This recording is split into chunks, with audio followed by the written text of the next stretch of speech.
Smart commerce and management hub. Smart commerce and management hub లో ఇవాళ capital budgeting అంటే ఏంటో చూద్దాం. అసలు క్యాపిటల్ బడ్జెటింగ్ పేరులోనే ఉంది. క్యాపిటల్ అంటే ఏంటి? పెట్టుబడి.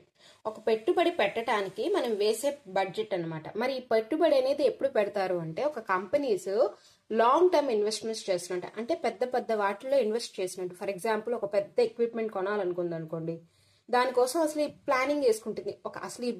ఒకవేళ ఈ ప్లాంట్ అండ్ మిషనరీ కొంటే మన ఫ్యూచర్ లో ప్రొడక్షన్ అనేది ఎక్కువగా ఇస్తుందా, అసలు దీనివల్ల మనకి లాభమేనా నష్టమా, దీనివల్ల క్యాష్ ఫ్లోస్ ఏమైనా ఇంక్రీజ్ అవుద్దా, ఇన్కమ్ ఏమైనా ఇంక్రీజ్ అవుతుందా, ప్రాఫిట్ ఏమైనా ఇంక్రీజ్ అవుద్దా, దీనికి ఎంత ఎక్స్పెన్స్ పెట్టాలి, అన్ని అనమాట. ఇవన్నీ కూడా క్యాపిటల్ బడ్జెటింగ్ ద్వారా తెలుస్తుంది.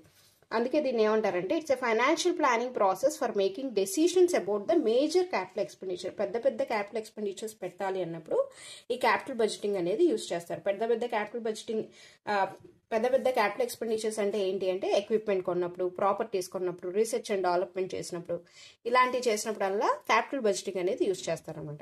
ఈ క్యాపిటల్ బడ్జెటింగ్ కనుక్కోవడానికి రకరకాల టెక్నిక్స్ ఉన్నాయి. నెట్ ప్రెజెంట్ వాల్యూ అని, డిస్కౌంట్ క్యాష్ ఫ్లో మెథడ్ అని, ఇంటర్నల్ రేట్ ఆఫ్ రిటర్న్ అని, ప్రాఫిటబిలిటీ ఇండెక్స్ అని, పే బ్యాక్ పీరియడ్ మెథడ్ అని, MIRR మెథడ్ అని, ఇలా చాలా మెథడ్స్ టెక్నిక్స్ ఉన్నాయి.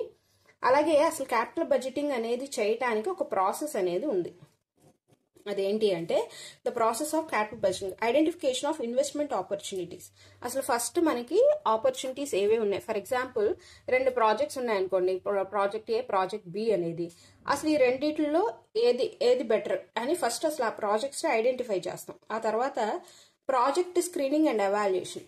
ప్రాజెక్ట్ స్క్రీనింగ్ అంటే ఏంటంటే ఈ ప్రాజెక్ట్ అనేది మనం తీసుకోవటం వల్ల ఇది వర్కౌట్ అవుద్దాం మనకి ఫ్యూచర్ లో అనేది చూస్తారనమాట. దాన్ని ప్రాజెక్ట్ స్క్రీనింగ్ అంటారు.